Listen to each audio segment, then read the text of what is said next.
The natural relations refer to God's created order for sexuality. This was established long in Genesis chapter 1 and 2, a man and a woman, where marriage is designed between a man and a woman alone. There are no other substitutions. There are no other relations that God will garner, that God will approve, and that God will accept.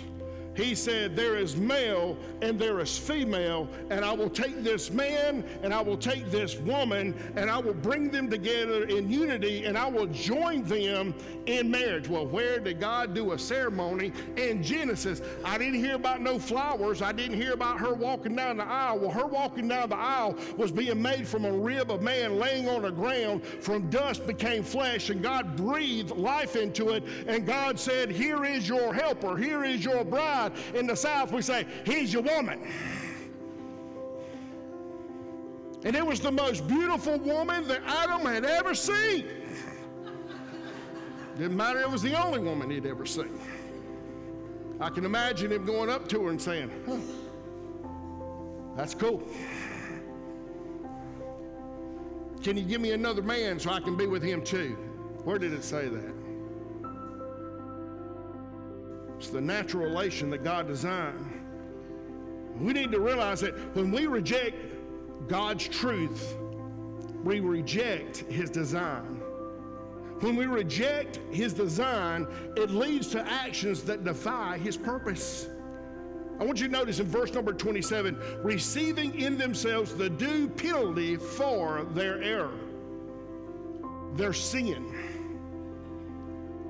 He's going to allow this to go to the full end of depravity, of not only in the flesh and the mind, but of the spirit and the soul.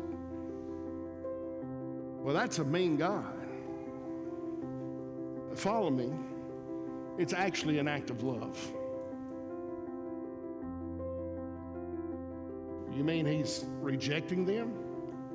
It says He's letting them go to their full passions. How is that an act of love? Sometimes the only way to learn is the hard way. Well, that don't make no sense. My daddy, when I was teaching my girls how to drive, said, boy, start off with an automatic and then take them to a straight drive. It's not the way you did it with me, Daddy. You put me in a tractor and you let me run into trees. Well, that tractor could run over the trees. Those cars are expensive. No, Daddy. I'm going to start my girls off the same way you started me off. And that Walmart light post tasted the ignorance of not listening to my father. My daughter said, oopsie. My wallet said, oh my goodness. All I had to do was listen. It was a simple thing. I did not think that when she looked down to change the gears, that she would not have her foot on the brake. As she was going, she wasn't paying attention where she was going, and by the time she found the right gear and looked up, she didn't have to worry about stopping. The light post did it for her. There are so many people in this world consumed with what they want to do, looking down at trying to get where they want to go, put their life in gear. By the time they look up, the world smacks them in the face, stops them dead cold, and they're like, wow, this is going to cost me. But in this instance, it's going to cost more than what your wallet can afford. It's going to cost you something that your soul can't even pay. Thank the Lord for Jesus Christ.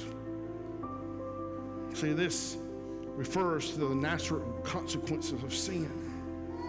When we go against the natural design of what God has for us, it leads to broken relationships.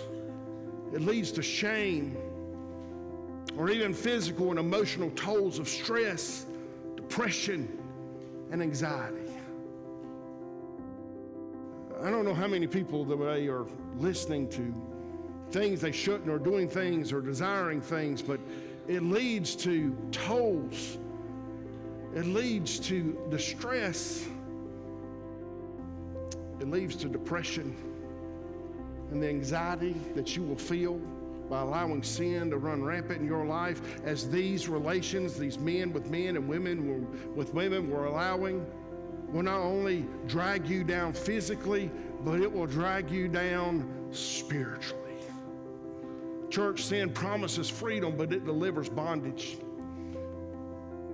Surely the physical pleasures that come from allowing sin in our life, they are only temporary. But later, when the shame comes and you're by yourself and you're telling yourself, this isn't right, why am I allowing this to happen? God's saying, you're allowing this to happen, but I'm ready to have you back. I allowed you to go down this road, but there's another road. It's a little narrower, but it is a good road. It is a strong road. It is a straight road. But everybody else is going down this one. It's so wide and it's so free. Sin is not free. It's slavery, and it imprisons you and every aspect that comes with it. Folks, God's giving up here is both judgment, but it is also mercy. How so? God loves us, and His mercy is everlasting, and allowing people to see the emptiness of their choices, hoping they'll turn back to the fullness of God, is His desire.